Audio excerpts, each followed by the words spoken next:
চাইবে, স্বৈরাচার হয়ে উঠবে, তাদেরকে ঢাকা বিশ্ববিদ্যালয় থেকে, কার্জন হল থেকে, শহীদুল্লাহ হল, FH হল, 21 হল থেকে আবার লাল কার্ড দেখানো হবে।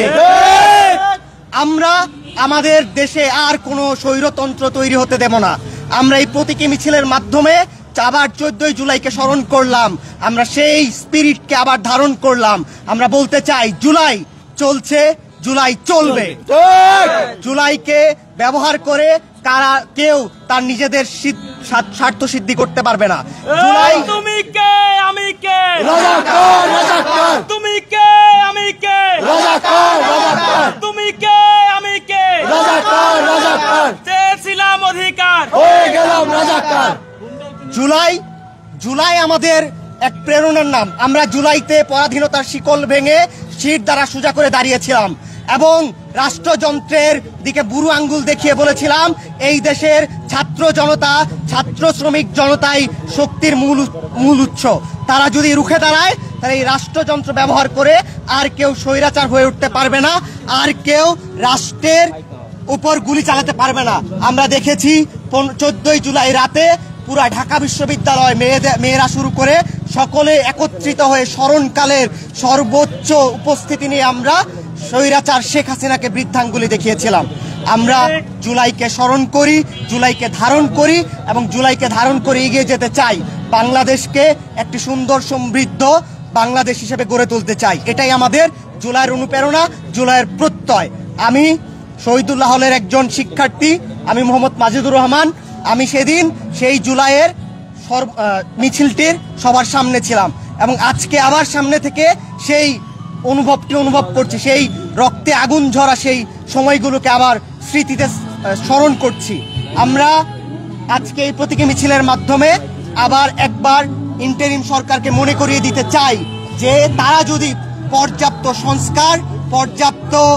সংস্কার না করে যায়, তাহলে তারা রাষ্ট্রের সাথে, জুলাইয়ের সাথে বেইমানি করবে। আমরা সংস্কার করে একটি নির্বাচনের মাধ্যমে জনগণের প্রতিনিধিদের কাছে আমাদের ক্ষমতা পৌঁছে দিতে চাই এবং তারা যাতে স্বৈরাচার হয়ে উঠতে না পারে, তার জন্য রাষ্ট্রের প্রতি অনুরোধ থাকবে, তারা সকল প্রকার ব্যবস্থা গ্রহণ করবে। ধন্যবাদ সবাইকে। একটা প্রশ্ন প্রশ্নটা হচ্ছে, যে স্লোগানটা ছিল, সেই স্লোগান আমরা দেখলাম বাপ দাদার যে স্লোগানটা দেওয়া হচ্ছে 14 তারিখ রাতে, ওই স্লোগান দেওয়া হয় নাই। তো আপনারা এটা নতুন করে আবার স্লোগান দিচ্ছেন? ওই স্লোগানটা দেওয়া হয়েছে, ওই স্লোগানটা হয়তো মিডিয়ায় আসেনি, কিন্তু ওই স্লোগানটি দেওয়া হয়েছে। আমরা আমাদের মিছিলে যে স্লোগানগুলো দিয়েছি তার সবগুলো স্লোগানে আমরা দেওয়ার চেষ্টা করেছি। অবশ্যই দেওয়া হয়েছে। দর্শক, আমরা দেখতে পাচ্ছি এই মুহূর্তে ঢাকা বিশ্ববিদ্যালয়ের পাদদেশের বুকে তুমি কে আমি কে, রাজাকার রাজাকার স্লোগান দিয়ে কিন্তু শিক্ষার্থীরা এই মুহূর্তে ঢাকা বিশ্ববিদ্যালয়ের বিভিন্ন সড়ক প্রদক্ষিণ করে তারা এই মুহূর্তে আমরা দেখতে পাচ্ছি যে টিএসসিতে এসে কিন্তু অবস্থান নিয়েছেন। গত বছর 14 জুলাই ঠিক এই ঢাকা বিশ্ববিদ্যালয়ের বুক থেকে প্রথম তুমি কে আমি কে, রাজাকার রাজাকার স্লোগান নিয়ে বের হয়েছিল ঢাকা বিশ্ববিদ্যালয়ের শিক্ষার্থীরা। তারা এখান থেকেই এই স্লোগান নিয়ে বের হয়ে কিন্তু পুরো আন্দোলনের যেই মোড় সেটি কিন্তু ঘুরিয়ে দিয়েছিল এবং ঠিক আজকের এই রাতেই ঢাকা বিশ্ববিদ্যালয়ের হল ভেঙে ঢাকা বিশ্ববিদ্যালয়ের শিক্ষার্থীরা এই জুলাই অভ্যুত্থানের আন্দোলনে একাত্মতা প্রকাশ করতে বের হয়ে এসেছিল এবং সেটির স্মরণেই কিন্তু আজকে ঢাকা বিশ্ববিদ্যালয় জুড়ে নারীদের ভূমিকা নিয়ে সেজেছে নানান রঙে এবং ঠিক সেই সময় ঢাকা বিশ্ববিদ্যালয়ের শহীদুল্লাহ হলের শিক্ষার্থীরা তুমি কে আমি কে, রাজাকার রাজাকার স্লোগান দিয়ে তারা ঢাকা বিশ্ববিদ্যালয়ের বিভিন্ন সড়ক প্রদক্ষিণ করে এই মুহূর্তে টিএসসিতে এসে দাঁড়িয়েছে। তারা আবারও এই স্লোগান দিয়ে ঢাকা বিশ্ববিদ্যালয়ের বিভিন্ন হলের সামনে সড়ক প্রদক্ষিণ করবেন। ঠিক গত বছরের আজকের এই দিনে তুমি কে আমি কে, রাজাকার স্লোগান দিয়ে ঠিক এই ঢাকা বিশ্ববিদ্যালয় থেকেই যে আন্দোলনের একটি টার্নিং পয়েন্ট সেটি কিন্তু ঘুরিয়ে দিয়েছিল ঢাকা বিশ্ববিদ্যালয়ের শিক্ষার্থীরা।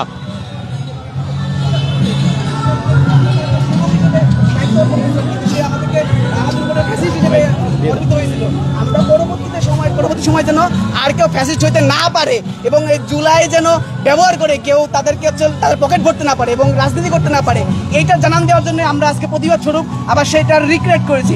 আপনাদের মাধ্যমে আমি সবাইকে জানাতে চাই এবং পরবর্তীতে যারা ক্ষমতায় আসবে এবং যারা ক্ষমতায় এখন বর্তমানে আছে সবার জন্য এটা রিমেম্বারিং যে ছাত্র জনতা শুধু পড়ার টেবিলেই না, আমরা দেশ সংস্কারের জন্য রাজপথে এর আগেও ছিলাম, এখনো আছি, পরবর্তীতে থাকবো ইনশাআল্লাহ। এবার আপনাদের মধ্যে বক্তব্য রাখবে জুলাই আন্দোলনের অন্যতম সহ সমন্বয়ক জুবাইর ভাই।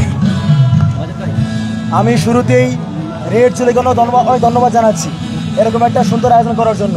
কারণ এই যে স্লোগান রিপিট করলাম আমরা, তুমি কে আমি কে রাজাকার রাজাকার, এটা সেই স্লোগান যেই স্লোগানের মাধ্যমে আমরা খুনি হাসিনাকে বহিরা দিয়েছিলাম, যেই স্লোগানের মাধ্যমে আমরা খুনি হাসিনাকে, খুনি আওয়ামী লীগকে, ছাত্রলীগকে, যুবলীগকে লাল কার্ড দেখিয়েছিলাম। সুতরাং যেই স্লোগানকে মাধ্যমে আমাদের এই অভ্যুত্থানের সূচনা, হাসিনার পতনের সূচনা, এই স্লোগান বাংলাদেশের মাটিতে বারবার রিক্রিয়েট হবে। অত্যন্ত দুঃখের বিষয় হচ্ছে অভ্যুত্থানের 1 বছর পরে এসে আমরা দেখতে পাচ্ছি কিছু কিছু মানুষ এই স্লোগানকে স্বীকার করতে তারা হীনমন্যতায় ভুগতেছে। আমাদের দুঃখ লাগে যে স্লোগানের কারণে আমাদের ভাইরা মার খাইলে পরের দিন, সেই স্লোগান স্বীকার করতেও হীনমন্যতা কেন সবার? কোনোভাবেই ইতিহাসকে বিকৃত করার সুযোগ নাই।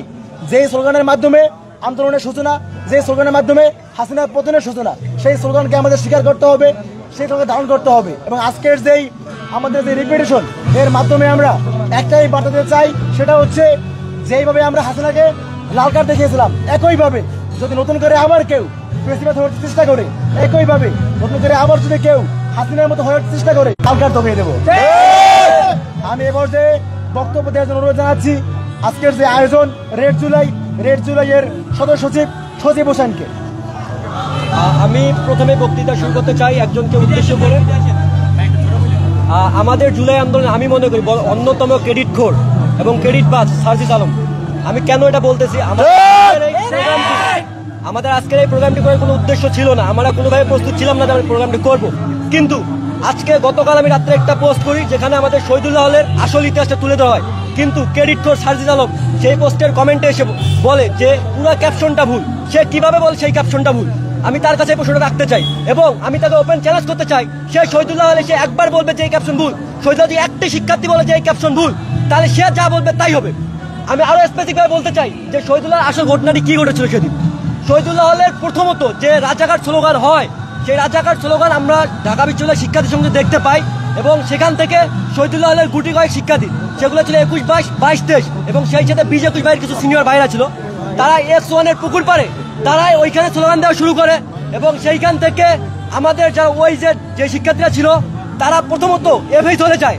এফএই চলে গিয়ে ওইখানে এফএই চলে শিক্ষার্থীদেরকে তারা গ্রহণ করে এবং তাদেরকে সংগ্রহ করে যে আমরা এরকম করবো এবং আমরা টিএসসি থেকে যাবো।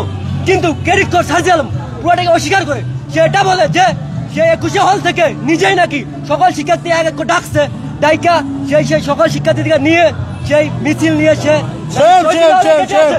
কিন্তু শহীদুল্লাহ গেটে আমরা তাকে কখনো দেখিনি নেই, এমনকি 16 তারিখও তাকে দেখিনি। আমি এটুকু বলতে চাই যে সে যদি বলে তার কোথায় কিছুটা সত্যতা থাকতে পারে, সেটা এটা যে আমাদের শহীদুল্লাহ থেকে 2টা মিছিল আসে। প্রথম যে মিছিলটা আসে সেটা এফি চলে যায়, দ্বিতীয় যে মিছিলটা আছে সেটার সাথে সার্জিস আসে পরে, সার্জিস সেটার সাথে যুক্ত হয়, সে আগে আসেনি এবং সে যে নিয়ে আসছে সে 21 হলকে নিয়ে আমাদের পরের যে শিক্ষার্থী তাদেরকে নিয়ে আসে। কিন্তু তার আগে আমরা প্রস্তুত যে আমরা মিছিল নিয়ে টিএসসিতে অগ্রসর হব। আমরা যখন ফজলুল হক মুসলিম হলের পুকুর পাড়ের সামনে, তখন সার্জিস আসে, কোথা থেকে আসে ঢুকলো, একজন শিক্ষার্থী পিছন থেকে বলতেছে সার্জিস আসছে। তখন আমরা সার্জিসকে তেমন চিনতাম না, সে তখন কোনো আইকনিক ফেস ছিল না, তাকে শুধু চিনত কি জন্য, তাকে হল থেকে বের করে দেওয়া হয়েছিল, এর জন্য গুটি কয়েক শিক্ষার্থী চিনেন, আমি বেসিক্যালি তখন চিনতাম না। হ্যাঁ, তখন তাকে চিনত, এর জন্য আমরা সবাই তাকে মানতাম যে হ্যাঁ সে আসছে লিডিং দিবে। আমরা ওই মনে করি তার নির্দেশনায় ওইখান থেকে তার নির্দেশনা মিছিলে অগ্রসর হই এবং হাসনাত ভাই আমাদের কি বলে পায়রা এসে যুক্ত হয়েছেন। আমরা স্পেসিফিক বলছি ওই 2টা মানুষ হাসনাত ভাই পায়রা যুক্ত হয়েছে, দোয়েল সত্ত্বে যুক্ত হয়েছে এবং সার্জিস আলম ফজলুল হক মুসলিম হলের পুকুর পাড়ে যুক্ত হয়েছে। কিন্তু আজকে যখন রেড জুলাই পোস্ট হয় তখন সে কিভাবে এসে কমেন্টে তার ফলোয়ার বেশি বলে সে যা লিখবে সেটাই কি সত্য এবং সে কমেন্টে যেটা লিখছে ম্যাক্সিমাম পোলাপান সেটা সাপোর্ট করতেছে। কিন্তু আমরা শহীদুল্লাহ স্পষ্টভাবে বলতে চাই শহীদুল্লাহর একটা শিক্ষার্থীও তার পক্ষে সাপোর্ট পাবে না এবং শিক্ষার্থী তাদের সত্য ইতিহাস জানে। আজকে আমি সত্য হিসেবে আপনার সাথে বললাম, সার্জিসকে চ্যালেঞ্জ করলাম, সে এটাকে মিথ্যা প্রমাণ করতে পারবে না। এ পর্যায়ে আমাদের মাঝে বক্তৃতা রাখবে বিধান ভাই।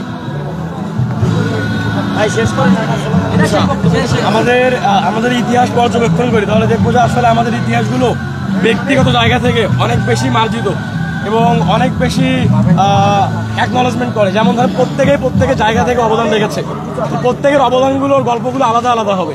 তো সেই জায়গা থেকে আমরা যদি ক্রেডিট নিয়ে পড়ে থাকি, ক্রেডিট নিয়ে মারামারি করি, তাহলে আমাদের যে ইম্পর্টেন্স দেওয়ার কথা যে ফেস্টিভালকে দূর করা, সেদিকে আমাদের নজর দেওয়া প্রয়োজন।